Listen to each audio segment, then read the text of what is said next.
Data Science é um mundo gigantesco e tem bastante oportunidade e para todo gosto também.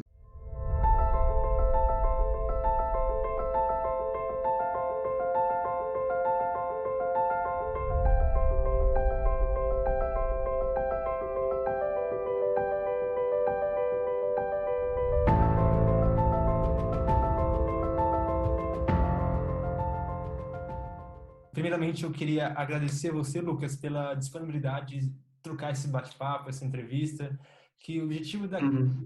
é a gente esclarecer alguns pontos de data science, machine learning, algumas coisas que talvez a gente vê na internet que é um mito. Então, eu queria dar as boas-vindas e queria que você agora se apresentasse. Quem que é você, quantos anos você tem, onde você mora, essas coisinhas básicas. Perfeito. Obrigado pelo convite aí que você me fez de estar aqui no seu canal, então, e falar um pouquinho sobre Data Science, falar um pouquinho sobre a área, sobre objetivos, né, vagas, posições, enfim, todas as particularidades aí da área e dar um pouco da minha visão sobre.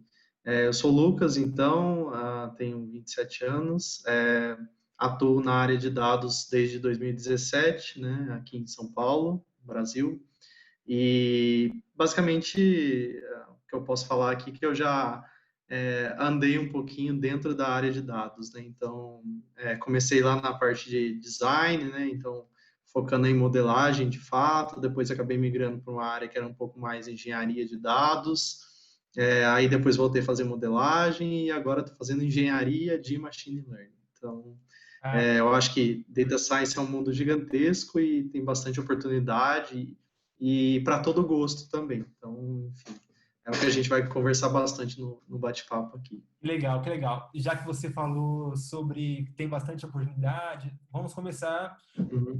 básico. Como que você define o que é data science hoje, para você? Tá bom. Tá. Data science, na verdade, é um conjunto de ferramentas que alguém pode usar para conseguir analisar dado e tirar algum valor disso, né? Então, data science é só um algoritmo? Sozinho, não. Data science é só um software? Também sozinho, não. Então, na verdade, é um conjunto de ferramentas que são utilizadas para se extrair valor de um conjunto de dados, né? E aí esse valor, como é que é? É o dado que vira informação, essa informação vira conhecimento e que vira algum insight para negócio. Cara, legal, legal. Então, essa é a minha definição. Essa é a sua definição. Na sua opinião, qual que é a melhor forma de uma pessoa começar no mundo dos dados? Uhum. Assim, eu acho que hoje tem muito material na internet, né? Então tem curso aí dessas plataformas de curso que já são bem difundidos, né? Eu acho que é interessante fazê-los na medida do possível aí, mas também tem um background de programação, sabe? Então, muito na análise de dados aqui em machine learning, de fato, vai ser ter que programar. Então, acho que escolha uma linguagem, aí muitos podem até me perguntar, putz, mas é R ou Python? Sim, não, escolha qual você tem mais familiaridade, qual você mais se identifique, né? O que eu tenho para falar você quer entrar no mercado de trabalho? Foque em aprender alguma coisa com mais profundidade. Não queira ser o cara que... Porque, assim, ninguém chega no entry level e fala assim, eu sei machine learning, eu sei fazer dash, eu sei fazer toda a parte de engenharia de dados para criar um pipeline de modelagem e eu sei deep learning. Se o cara virar e falar assim, não, eu sei CNN, né, Convolutional Neural Network, só, tipo, é isso que eu sei, mas eu sei, eu faço. Beleza, cara, é muito melhor, então, saber um pouco mais em profundidade. Algo do que ser tão generalista nesse mundo de data science que está gigantesco, né, que você tem áreas muito grandes dentro de data science, e, assim, no fundo, se você não se especializa, acaba que fica um pouco mais difícil, né, de conseguir uma oportunidade. Então, muita gente que eu vejo que está começando quer saber de tudo. Só que, assim, talvez seja melhor, na minha humilde opinião, não saber de tudo, mas saber com mais profundidade de algo. E ter um mindset sempre de ser um cara que resolve problema, né? Então, não ser apaixonado também só pela solução, né? Então, puta, eu quero implementar para esse problema de logística, eu vou implementar um Deep Learning. Para o problema de crédito, eu vou implementar Deep Learning. Não, você vai implementar a técnica que melhor satisfaça dados requisitos de negócio, né? Então, esses requisitos de negócio não necessariamente te pedem para ser a técnica mais avançada ou aquela que tem melhor performance.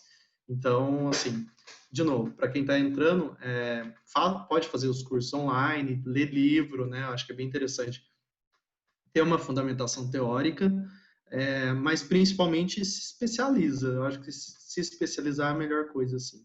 Não precisa ser nenhum expert em uma área específica, nem estou dizendo isso, porque não é essa a ideia, né? Não tem como uma pessoa que está começando hoje ter muita experiência em algo, mas assim, querendo ou não, se você tem um diferencialzinho em um ponto específico dentro desse universo que é ciência de dados, eu acho que isso talvez seja o diferencial para conseguir algo no mercado de trabalho. Sim, sim, interessante. Uma dúvida que eu vejo muito comum é as pessoas começando que Uhum, é fácil, né? É querer fazer perfeito. rápido, resultado rápido, mas realmente isso não funciona. A pessoa tem que ser muito boa em educação, tem que absorver tudo e saber colocar Uhum, conseguir num curto espaço de tempo. Mas essa não é. perfeito. Sobre isso, o que você acha? Quanto tempo, mais ou menos, uma pessoa que está começando exatamente agora do zero leva para conseguir um primeiro emprego, por exemplo? Então, eu acho que é difícil precisar tempo porque tem pessoas e pessoas, né? E então tudo depende de como que a pessoa se dedica, o quanto tempo ela despende para aprender aquilo, qual que é, enfim, se ela é uma pessoa que aprende muito rápido ou se ela demora um pouquinho mais. Mas o que eu diria eu sempre busco, assim, aprender algo tem que ter um objetivo assim por trás, né? Então, não queira aprender só por aprender, mas queira aprender para ser um profissional mesmo. E aí pense que um profissional de dados, que é um profissional de tecnologia, ele aprende todo santo dia e ele nunca vai saber tudo. Então, assim, não adianta nada a pessoa falar, puta, estudei aqui um ano, fiz 10 cursos, agora eu sei tudo. Não, você não sabe basicamente nada, você ainda tem muito que aprender. Então, eu acho que é difícil precisar, puta, quanto tempo a pessoa vai estar apta para arrumar um emprego. Eu diria que ela vai conseguir arrumar um emprego quando ela fazer uma entrevista, e é o que eu falei, de algum tópico ela conseguir falar com um pouco mais de profundidade. E não engasgar na primeira pergunta que a pessoa faça, entendeu? Então, para mim, óbvio, num entry level, ela pode e deve engasgar em muita coisa. Mas, de novo, se ela mostra um diferencialzinho, aí sim ela mostrou, puta, ó, eu passei um tempo estudando aqui e eu sei falar muito bem de algoritmos de árvore, por exemplo, né? E aí eu consigo falar da estrutura, onde ela se aplica melhor, onde ela não se aplica, né? E por mais que eu não saiba do resto tudo, mas eu sei explicar e principalmente aquela história que eu falei, né? Dado o problema, assim, nesse problema se encaixaria muito bem, nesse problema não se encaixaria muito bem. Então, tempo mínimo, sinceramente, para responder, eu diria que vai de cada um. Mas, sei lá, eu chutaria que de 3 a 6 meses com uma dedicação boa, muito boa, tipo, em estudos assim, uma pessoa que não sabia nada de dados já vai ter uma noção razoável, né? E que é o mínimo para, enfim, fazer qualquer tipo de entrevista, qualquer coisa. Sim, é interessante sobre isso, agora falando um pouquinho de mim. Quando eu comecei, Uhum. comecei a aprender muito rápido e deu 2 meses eu já sabia de tudo. Já era o cara que dominava a data science. Se perguntasse qualquer coisa, eu sabia. Certo. Quando chegou para eu fazer algum problema fora do CSV tradicional, eu já não sabia fazer. Aí isso acabou me desanimando nesse processo inicial. Aí o que eu fiz? Aí depois eu reajustei o que eu Uhum. realmente saber e o que eu não sabia, que era quase basicamente tudo. Eu sabia o quê? Que era importar um arquivo, fazer uma organização, um histograma, e eu já era o cientista de dados mais top do mercado. Uhum. Mas depois Aham. eu vi que eu realmente precisava aprender, eu comecei um processo de aprendizagem que durou 9 meses. Desde o processo que eu Uhum. voltei do início, novamente, voltei do início com Python até o momento que eu já aprendi deploy, fazer deploy, coisas um pouco mais avançadas. Isso. Demorei 9. Aham. A partir daí, eu já me senti preparado, mais preparado para estar no mercado de trabalho. E e basicamente aconteceu dessa forma. Depois disso, comecei Uhum. a vagas e hoje eu estou no mercado por causa disso, porque eu tive essa dedicação, Perfeito. não tinha Perfeito. sabia tudo. Agora, voltando um pouquinho sobre a área de Data Science. Há um mito, algumas coisas que fogem da realidade. Uhum. E uma coisa que as pessoas pensam que quando você começa a estudar Data Science, você só tem aquela oportunidade de ser um cientista de dados, você não pode ser mais nada. Tá, mas na sua experiência, É errado, errado, errado, exato. quais são os caminhos que pode ser tomado a partir do momento que a pessoa iniciou na jornada? Perfeito. Eu vou falar de alguns, e é óbvio aqui, eu peço desculpa para N outras profissões dentro de Data Science que eu não vou citar, mas é porque, assim, o recado tem uma infinidade de profissões dentro da área de ciência de dados. Então, não você... E, assim, muita gente até aqui tá como cientista de dados no LinkedIn, na verdade, o que ele faz não é ser cientista de dados, ele é outra coisa e tá lá, enfim. E as pessoas têm que tirar um pouco dessa ideia mesmo fixa de ser cientista de dados. Então, olha só, eu diria que tem grandes áreas, né? Grandes sub-áreas aqui dentro. Então, vamos lá. Pensa num ciclo de vida do projeto, né? Um projeto de modelagem. Então, ele começa, né? Primeiro que tem as áreas de negócio, né? Então, assim, beleza. Ah, Lucas, mas não tem nada a ver com data science. Não tem nada a ver com data science, mas vai ter interação também, né? Então, o cara que faz o requisito, né, no método ágil lá, que interage com a área de negócio, que é o Product Owner ou Product Manager, esses caras, então, eles... Seria interessante entender um pouco de Data Science? Com certeza seria, para conseguir trazer requisitos mais próximos até da realidade e ter um pouco mais desse entendimento. Ter um pouco mais de noção também de que projeto de ciência de dados não uma casa de vender pastel, né? Então você pede o pastel, ele frita o pastel e te entrega o pastel. Não, Data Science muita coisa não dá certo de primeira, tem que fazer de novo, os prazos não necessariamente são cumpridos à risca, né? Enfim. Então ter essa sensibilidade eu acho que é interessante. Beleza, aí com isso você não está atuando ainda fortemente, ok.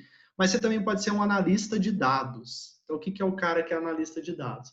Puta, ele pega qualquer ferramenta para fazer dash, não vou citar nomes, né? Eu quase comecei a falar coisa mais comercial aqui.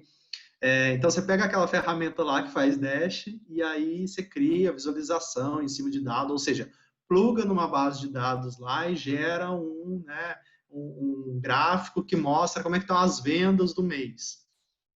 E automatiza isso para todo mês lá atualizar e ficar bonitinho para os seus gestores ver e conseguir tomar alguma ação em cima disso. Está na área de dados? Está na área de dados. Né? O cara é cientista de dados? Não é cientista de dados. E está chovendo oportunidade para ser analista de dados, para fazer esse tipo de coisa. Né? Ou fazer análise mais simples mesmo, até a própria Exploratory Data Analysis, que é uma das etapas dentro do ciclo de vida de modelagem, eu considero que o analista de dados pode muito bem fazer também, não tem problema nenhum. Eu acho que faz parte do skill dele. Beleza. Aí, esse cara também trabalha forte com visualização, né? Então, a gente tem uma porrada de ferramentas de visualização que muitas vezes os cientistas não usam a fundo, porque eles focam em outras particularidades. E você pode ser um cara muito bom também de visualização do dado, né? Então, usar a ferramenta de mercado ou usar bibliotecas do Python para fazer visualização.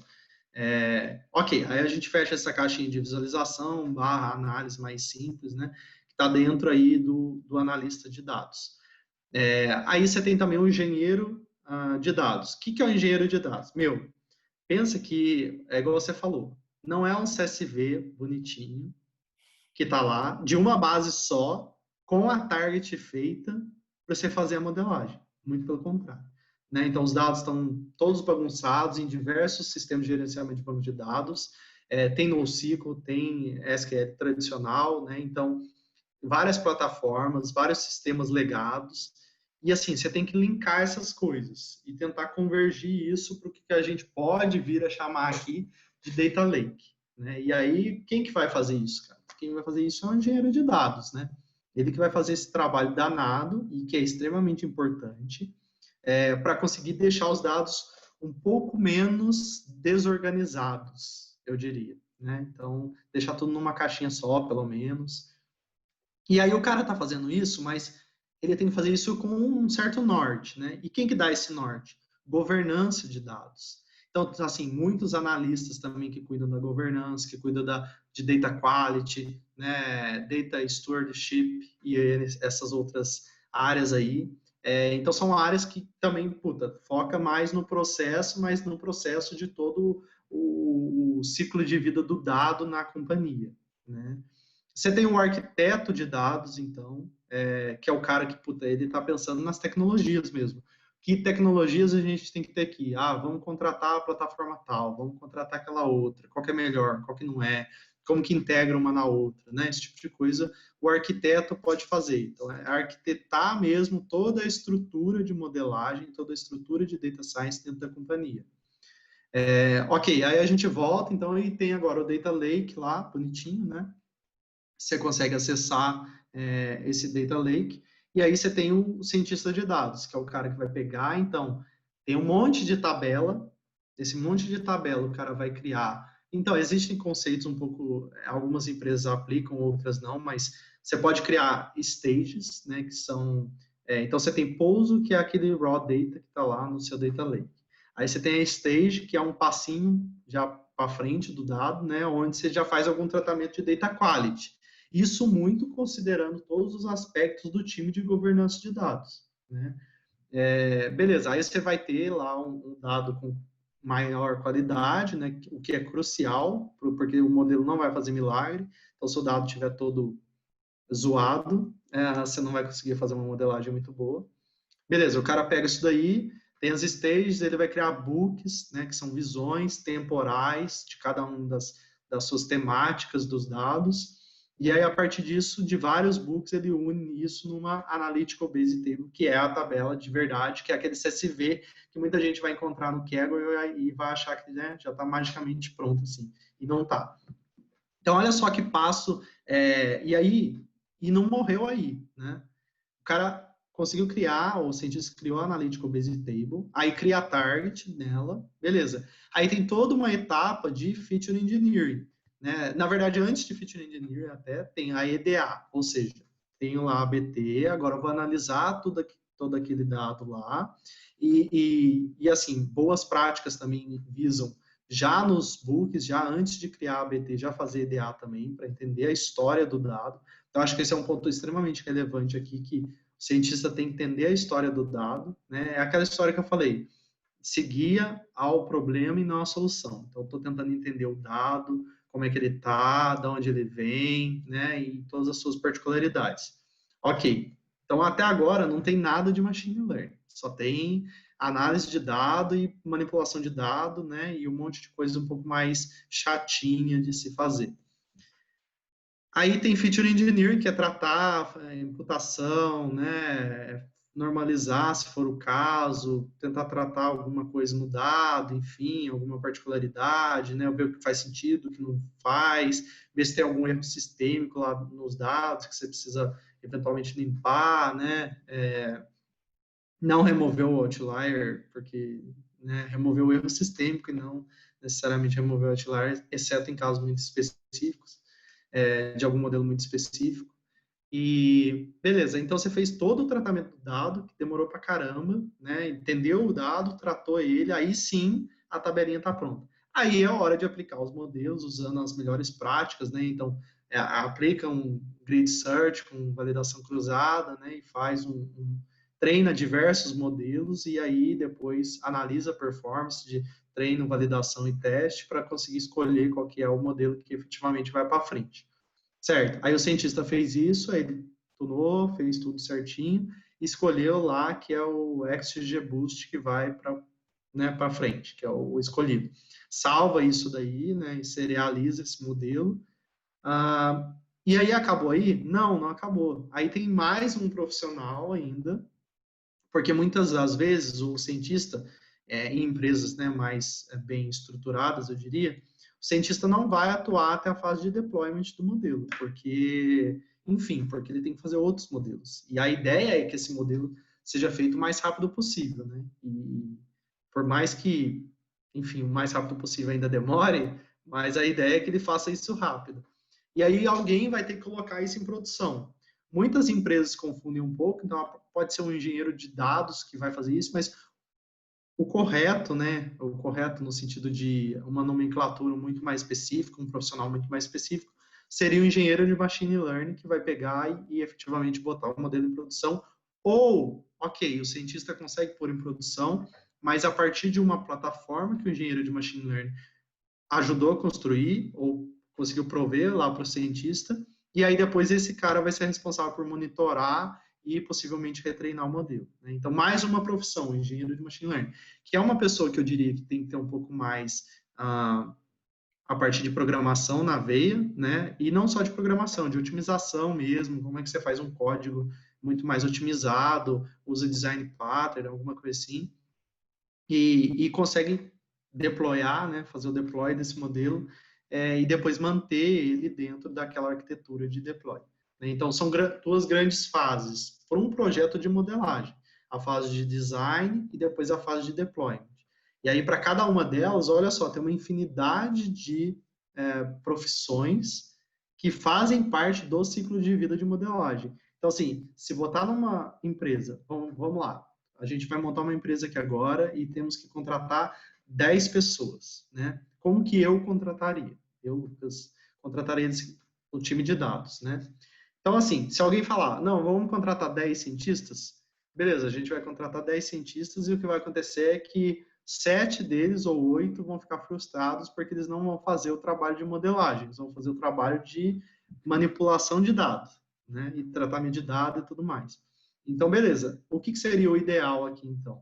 Puta, eu diria que vamos então começar por 2 ou 3 cientistas dos 10. Então, pensa que isso aí está representando 30%, mais um analista de dados, que esse cara vai ajudar a fazer dash, a explicar depois todas as particularidades do modelo. Então, 4 pessoas. 2 engenheiros de machine learning, então 5, 6, né? E o resto que falta aqui de pessoas que são o engenheiro de dados. Né? Na verdade, eu botaria até menos, 3, e um eu deixaria para ser o cara que cuida do processo, da governança, e, enfim, de toda essa, da big picture, né? Puta, como é que as coisas estão entrando, como é que o dado está entrando, fazendo a ingestão, como é que está o ciclo de vida dele dentro do lake, enfim. Então, olha só, nenhum projeto de modelagem consegue se desenvolver e ter sucesso tendo somente uma específica, um job description específico de uma profissão específica, né? Então, projetos de modelagem vão exigir sempre uma gama muito grande de profissionais. E óbvio que eu ainda estou esquecendo aqui. Com certeza ainda deve ter mais profissionais que dá para comentar, que vão fazer parte disso. Mas, assim, o ponto é, não foca em ser cientista de dados, mas então foca em ser um bom profissional em tecnologia, em data science, né? E eu diria que tecnologia e data science aqui já é a mesma coisa e muita empresa realmente trata assim, a estrutura de tecnologia é a estrutura de data science e vice-versa. Então, assim, foca em ser um bom profissional e bom no que você gosta de fazer. Então, se você gosta de fazer Dash, por que raios você vai querer fazer, rodar algoritmos de machine learning? Não, vai ser bom em Dash, que você vai ganhar muito bem para fazer Dash e você vai ser feliz fazendo Dash. Não, eu gosto bastante de fazer a integração de diversos bancos de dados. Então, é isso que você vai fazer e vai ser engenheiro de dados. Para que você vai estar fazendo modelagem se o que você gosta é trabalhar cruzando os dados, né, e criando novas tabelas? Então, assim, o recado é, o mundo de data science ele está muito amplo já, tem muita coisa, tem muita oportunidade, e você pode se encontrar. Né? Então, não precisa usar da modinha de ser cientista de dados e querer ser cientista de dados. Querer ser aquilo, na verdade, que você tem mais vontade, mais expertise ou se sente melhor. Acho que basicamente isso. Sim, é muito interessante. Então, a gente pode ver que existem diversas e diversas dentro do campo de data science.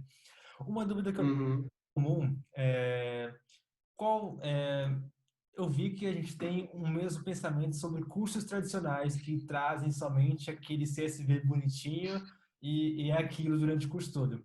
Na sua opinião, quando uhum, um curso vai preparar realmente um cientista de dados para atuar, seja em qualquer uma dessas áreas, utilizando isso, e se ele não utilizar esse método, qual seria o método mais aconselhável para uma pessoa que quer aprender e quer fugir desse método tradicional que meio que enviesa para um conhecimento novo? uhum. Você nota como é que os cursos eles estão levando todo mundo para um mundo que não existe?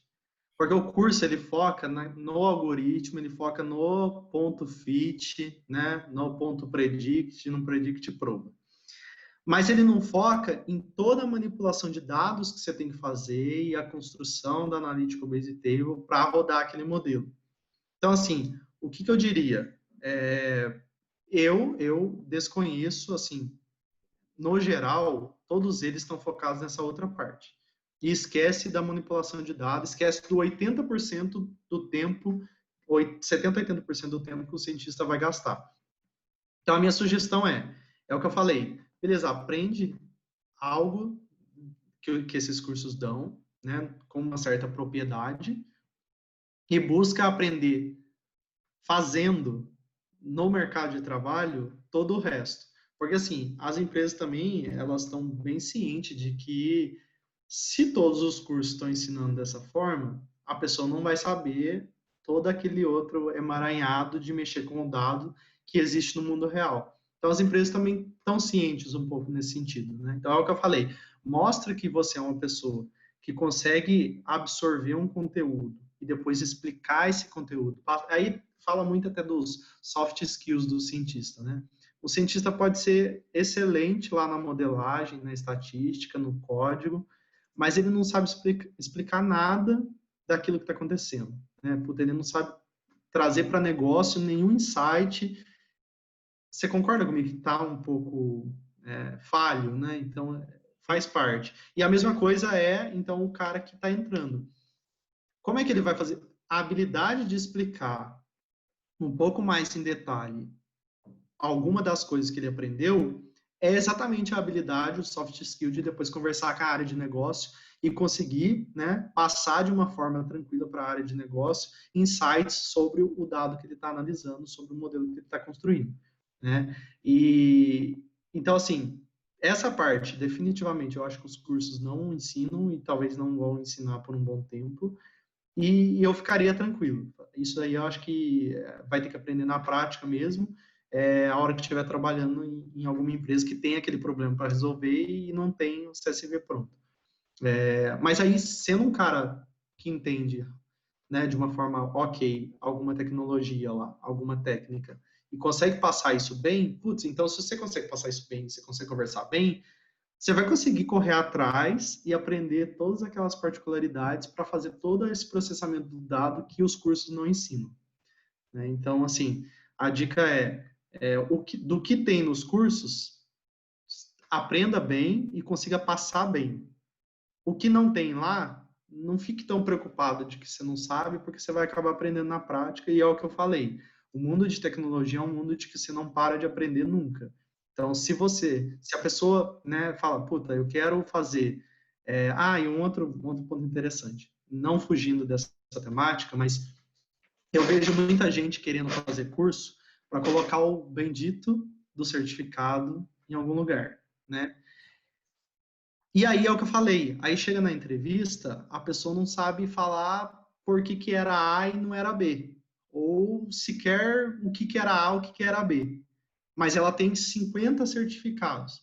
Aí a pergunta que eu faço isso adianta? Na minha concepção, isso não adianta nem um pouco. Então, assim, não tenha nenhum certificado. Não tem. Não tem, de verdade, não tem.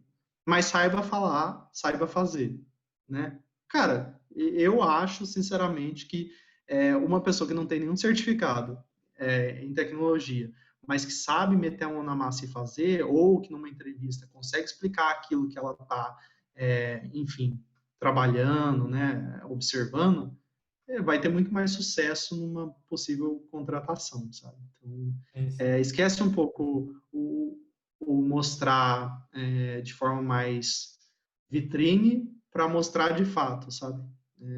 E cada vez mais tecnologia é o mostrar de fato, né? Então, a gente viu que o Google vai lançar, parece que uma faculdade, um curso, uma coisa assim, né? Então, por quê? Porque ele quer. E como que ele vai ensinar? Ele vai ensinar na prática, né? Ele vai ensinar do jeito que realmente, puta, tem que botar a mão na massa e aprender na mão na massa. Então, não adianta nada ter o certificado por ter e não saber efetivamente praticar, né? Sim, sim, interessante. Eu tive recentemente um problema bem pessoal com isso, eu até comentei contigo, sobre aquele problema do Uhum, arquivo zipado. É, perfeito. eu estava vendo um desafio para isso, e geralmente o que eu faço no dia a dia é o quê? Eu já pego os dados Uhum, mais arrumados possível. Então, ele já faz todo aquele processo de colher os dados, eu pego somente os dados e a partir daí uhum, vai fazer o restante do processo. Então, isso já facilita a minha vida. Mas pelo fato de fazer isso, isso me deixou uma deficiência na parte de uhum, como trabalhar com esses dados na primeira fase. Aí, quando eu peguei um desafio que envolvia eu colher esses dados ah, da AWS, e esses dados, transformar esses dados em data frame, que é tipo uma planilha do Excel, basicamente, eu tive que uhum, e foi aí que eu abri minha mente e falei, então tem que focar um pouco mais nessa área, que essa parte do restante do projeto eu já domino um pouco mais, então tem que focar agora na perfeito. ciência. Então isso eu quebrei a cabeça, passei noites acordado ali tentando entender e só depois de 4 a 5 dias que eu fui conseguir resolver através do algoritmo. E isso é uma Uhum, vi que não só comigo, mas de maneira geral, é muito mais comum do que se imagina, porque realmente quando um curso é sempre o CSV bonitinho. E quando a gente pega uma situação real, a pessoa vai fazer o quê? Ela não vai saber agir, por mais que ela domine fazer um gráfico, uhum, uhum, subsets, fazer toda essa manipulaçãozinha, se ela não souber essa primeira etapa, restante tudo não vale de nada, porque perfeito, não conseguir continuar. Tendo perfeito. essa base, como que eu faço para estudar, basicamente? Como que você estuda? Qual que você acha que é a melhor forma de estudar, principalmente as partes que a pessoa tem uma certa deficiência de aprendizagem? Tá. Eu acho que esse ponto seu de desafio é uma boa. Só que é um desafio que tem aquilo, né? Então, não adianta nada, beleza, eu não sei manipular direito o dado. Aí eu pego um desafio que o dado já está pronto. Então, assim, você continuou sendo, não exercitando o lado. Então, assim, é sair da zona de conforto mesmo. Saia da zona de conforto sempre e busque aprender todo santo dia. É o que você acabou fazendo, certo? Porque olha só como é que o aprender sempre, para mim, ele é mais importante do que saber de fato. E aprender rápido, né? Então, se uma pessoa aprende rápido, melhor ainda. Então, olha só, você não sabia como manipular o dado que estava um monte de pasta e subpasta e zipado, beleza? Ok, tudo bem. Você precisa saber isso? Sei, talvez não necessariamente. Talvez você não precise saber. O que você precisa é conseguir pesquisar e resolver o problema e, principalmente, mais interessante, num tempo hábil, assim, né? Então, quanto mais rápido você conseguir fazer isso, melhor é. Então, o que é o meu ponto aqui? Você já tem noção, a gente tem noção do que a gente é bom e o que a gente não é. Então, pega desafio no que você é péssimo. Porque, assim, beleza, adianta. É interessante você pegar um desafio do que você já manja horrores e ficar em primeiro lugar? Ah, é legal, de certo modo é legal. Mas isso te ajudou a ser um profissional completo? Eu não sei, talvez não. Talvez só te ajudou a ficar um pouco mais estrelinha, a querer ganhar um pouco mais de status, a falar, puta, eu sou muito foda, mas eu sou foda naquilo. E a gente nunca vai ser bom em tudo, né? Então, busca praticar e querer aprender e treinar aquilo que você é ruim. E assim, é o que você falou, todo mundo sabe, né? Eu acho que vai ter gente que é muito melhor nessa parte inicial e talvez pene um pouco para entender dos algoritmos de fato. Ok, então beleza, o cara é ótimo na parte inicial, o que é muito bom, porque é o 80% do trabalho. Então, vai estudar. Aí sim, os cursos, está chovendo de cursos, né, para fazer, que foca no algoritmo, né, tal. Aí pega livro de pattern recognition, alguma coisa assim, para buscar entender no cerne das técnicas como que elas funcionam. Mas é beleza, aí você já está treinando do outro lado. Agora, não, eu sou muito ruim em fazer join de tabelas. Eu faço join errado, sabe? Porra, então vai fazer curso de fazer join de tabela, né? Ou vai pegar desafios que você precise fazer join de tabelas. Não que você precise fazer machine learning, esquece. Se aquilo você já faz bem, não precisa fazer mais. Tipo, não é que não precisa fazer mais, né? Mas o ponto é, busca focar na onde você está um pouco deficiente e sair da zona de conforto. A minha sugestão, e aí o que eu também busco sempre para mim é, eu tenho alguma área específica que, tipo, eu sou pior, assim? Ok, então eu vou buscar estudar mais aquela, né? E a outra eu tenho que, no mínimo, manter, óbvio. Não vou jogar fora qualquer teoria e não vou olhar mais. Não, você vai buscando reciclar, vai sempre relembrando conceitos, né, que a gente não necessariamente lembra de tudo sempre, então pode esquecer, mas assim, o que você sabe menos ou tem menos treino, né, tem menos habilidade, eu diria que é aquilo que você tem que focar em fazer. Sim, sim. Uma coisa que começou a Data Science, ela já existia antes, mas ela começou a se dissipar, assim, mais nos últimos 10 anos. Uhum. Tanto que em 2012, ela, se não me engano, foi em 2012 que ela foi eleita o emprego mais sexy do século XXI. A, Perfeito. a minha dúvida com base no nosso cenário atual de tecnologia, ciência de dados, Uhum. potencial de crescer ainda mais? E se tem, na nossa alguma deficiência para profissionais nessa área? Eu acho que tecnologia sempre faltou gente e sempre vai faltar gente, né? E data science, que é um subconjunto, eu diria, de tecnologia, não é diferente. Eu acho que sempre vai faltar profissional, falta hoje, vai faltar nos próximos 5, 10 anos, com toda certeza, e em tecnologia em geral. Por quê? Porque antes, tecnologia deixou de ser um custo para ser uma estratégia da empresa. Uma estratégia no sentido de, se eu não invisto em tecnologia, eu fico para trás, eu vou à falência e é isso, certo? Então, tecnologia agora é o core. É por meio da tecnologia que as coisas acontecem numa empresa. Ou seja, vai ter oportunidade sempre. Vai ter muita oportunidade. E, de novo, eu acho que 2 pontos, né?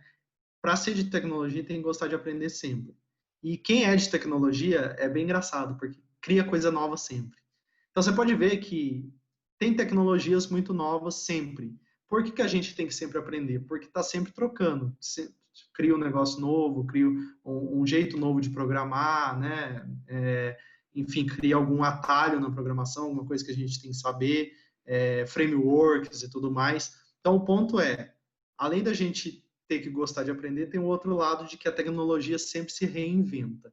E nesse se reinventar da tecnologia é onde surge muita vaga, na minha concepção aqui. Então, cada vez que uma tecnologia nova é criada, beleza, você tinha então o Java. Tô só, né, fazendo um parênteses aqui. Por exemplo, você tinha uma linguagem de programação específica, então vamos chutar que é o Java. Aí depois criou-se o Python. Né? Eu nem lembro se na história qual que vem primeiro, mas o ponto é, cria-se uma nova. Então alguém vai aprender aquela nova e vai servir para alguma coisa. Ou seja, vai ter oportunidade nova. Né? E isso na tecnologia é inerente, sempre vai existir para mim. Eu não vejo em tecnologia a gente chegar e falar assim, não, beleza, a gente criou tudo, Agora não tem mais, é só ou você aprende tecnologia A, B, C ou D e acabou. Não, porque alguém vai criar a tecnologia E e que um grupo de pessoas vai aprender e outros não, e aí vai começando a se popularizar e aí, enfim, mais oportunidades vão surgindo. Data Science, mesma coisa. Então, assim, eu diria que é muito promissora, né? Porque vai ter muita oportunidade de emprego e porque guia na tomada de decisão. Então, a gente fala, uma empresa data-driven, blá, blá, blá, blá, blá. Então, assim, o que o pessoal, eu acho que começou a notar? Que uma andorinha só não faz verão. Então, não adianta só, é o que eu falei. Eu vou contratar um cientista de dados, né? Primeiro achando que ele é um unicórnio, que ele vai saber de tudo, que ele vai fazer de tudo, que ele vai fazer dash, que ele vai fazer a governança dos dados, que ele vai fazer gestão, que ele vai fazer a manipulação, que ele vai fazer o modelo, que ele vai botar em deploy, que ele vai pegar e depois fazer o monitoramento. Não, então já começou errado, né? Então, olha só, a gente está entendendo que um ciclo de vida de um projeto de modelagem, que dá, sim, muito retorno, ele também é trabalhoso, ele tem diversas particularidades, né? Então, assim, as empresas entendem que contratar um cara não vai trazer vantagem competitiva para ela. Tem que investir de fato. E o interessante de Data Science, que eu não sei nem se é bom ou se é ruim, não vou entrar no mérito, mas é que o investimento, ele não é, puta, eu contratei o cara e mês que vem eu estou lucrando milhões a mais por causa disso. Não, não necessariamente. Você vai ter que construir todos os modelos são difíceis de construir, isso tem que interagir com todo o sistema legado que a empresa já tem, e tem um monte de conflito que tem que ser resolvido, né? Blá, blá, blá, blá. Então, o projeto vai demorar, não vai ser tão rápido, e o demorar que eu falo assim é coisa de, sei lá, 6 meses, 7 meses, 8 meses, né? Para um pipeline completo de modelagem. Então, vai demorar e talvez não traga resultado de imediato, né? Comece a trazer um pouquinho depois, assim. Então, as empresas, quem não entende que Data Science tem que investir bastante e começa a colher no curto quase para o médio e colhe muito no longo prazo, vide a Amazon, que fez exatamente isso, né? Ao longo da sua história aí, e a gente sabe bem, se ela não tiver esse mindset, eu acho que não adianta nada, nem a empresa vai ficar frustrada e o trabalhador também, né? O cara o colaborador também, porque ele chega lá, ele tem que fazer de tudo, ele queria fazer só a parte de modelagem, a empresa não valoriza, porque ela fala, você faz esse modelo aí, mas não adianta nada, porque eu não estou ganhando dinheiro com isso e tal. Enfim, então, para sumarizar, a minha resposta vai ter muita oportunidade e só tende a crescer, porque Data Science vai ficar desde o supermercadozinho da esquina, de uma família específica, até a Giant que a gente já conhece, que usa muito Data Science. Ah, já caminhando para o nosso final, vamos entrar um pouquinho em polêmica. Uhum. Tá bom. E O Kaggle. O Kaggle realmente faz a diferença para um data science ou não faz tanta diferença? eu acho que é legal, mas ele sozinho não constrói nada, né? Então não adianta nada, tipo, você fazer horrores no Kaggle e é o que a gente acabou de falar, não conseguir manipular dado de uma maneira interessante. Então, assim, é mais uma opção que eu acho muito justo ser usada, principalmente para quem está começando, mas não se limite ao Kaggle. Então, assim, ele é bom? Ele é bom. Só ele é bom? Não. É péssimo. Só ele é péssimo. Sim, sim. É que eu vi isso, na verdade, no LinkedIn, uma pessoa comentando sobre o Kaggle e eu achei Uhum. interessante comentar. E o meu ponto de vista sobre o Kaggle é o quê?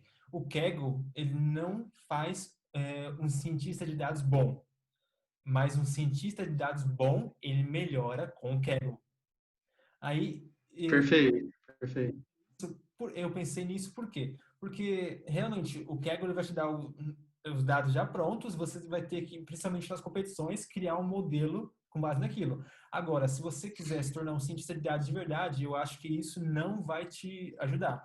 Agora, se você quiser melhorar algoritmo de um modelo de machine learning específico. Isso eu acho que o Kaggle pode ajudar e muito. Então, essa é meu ponto de vista, porque ele não vai... Se você não tiver, se você não tiver acesso a dado e se você não estiver fazendo modelo e quiser ser muito melhor em como fazer sample de modelo e tunar, aí beleza, é o que você acabou de falar. Sim, mas na própria empresa que cada um trabalha, você também vai ter desafios onde você pode muito bem, óbvio que tem o timing de cada empresa e não necessariamente você vai ficar tunando forever. Mas o ponto é, dá para você aplicar também os mesmos conceitos, né? Então, o que eu diria, na verdade, do Kaggle, ele é um bom lugar para você dar uma pesquisada, não é pesquisada, mas tipo, eu quero fazer um benchmark de como eu faço tuning de hiperparâmetros, entendeu? Por exemplo. Então, eu vou lá no Kaggle e vejo como que as pessoas estão fazendo tuning de hiperparâmetros, como é que elas estão usando, qual tecnologia, qual lib elas estão usando, entendeu? Aí eu acho interessante. E aí, obviamente, você pode aplicar também e melhorar nesse sentido. Então, eu concordo contigo que você torna melhor, mas melhor nessa parte específica que é de aplicar as técnicas, né? Agora, todo o resto do pipeline, aí eu acho que o Kaggle não ajuda. Na verdade, deixa viciado. Viciado em entregar uma basezinha pronta. Tá. Agora, a última polêmica dessa entrevista é: Uhum.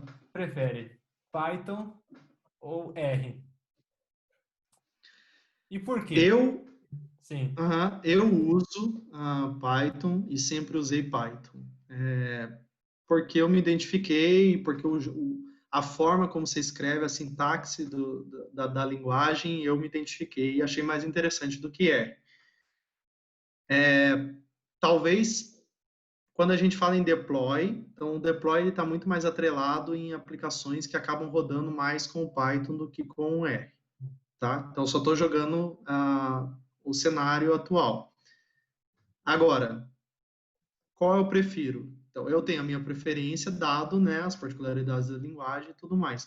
Qual é melhor? A melhor linguagem é aquela que resolve melhor aquele problema específico que você está trabalhando. Então, assim, beleza, para o problema A da empresa X, eu consigo resolver de uma maneira muito mais elegante, rápida, eficiente, usando o R e não Python. Por quê? Porque eu sei mais do R, porque o R realmente é melhor naquele caso. Então, beleza. Então, o R é o ganhador lá e o R tem que ser usado.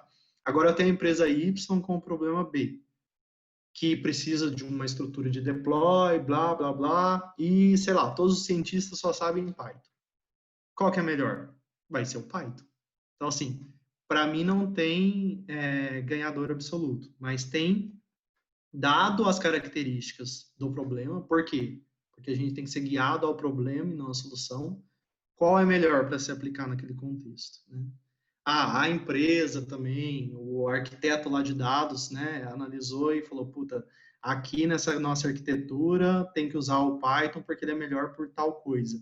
Então, não é que um é ganhador e o outro é perdedor, mas é dado especificidades e diversas especificidades, a gente elege um como sendo o melhor para ser utilizado. sim, sim, muito interessante a resposta. E agora eu queria que você desse uma dica final para alguém que está começando a aprender ciência de dados ou aprender Python, Uhum. seja qual for na área de tecnologia. O que você diria hoje para essa pessoa? Uhum. Eu acho que eu pego muito. Primeiro, assim, eu acho que fugindo, agora eu vou fugir totalmente Certo. talvez da resposta, mas para voltar depois. Para mim, as empresas cada vez mais elas estão contratando caráter e não hard skill, sabe?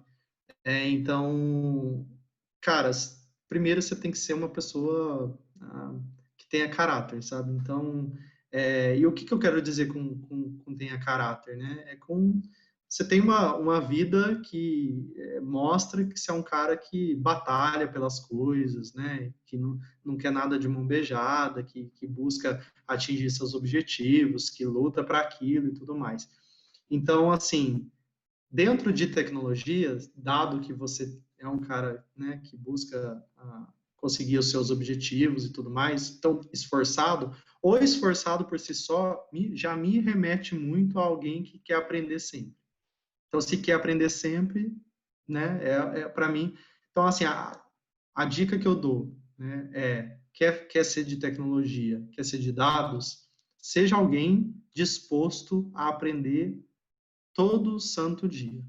É isso. Se você for um cara que vai estar feliz em aprender todo santo dia, eu acho que você está bem na tecnologia.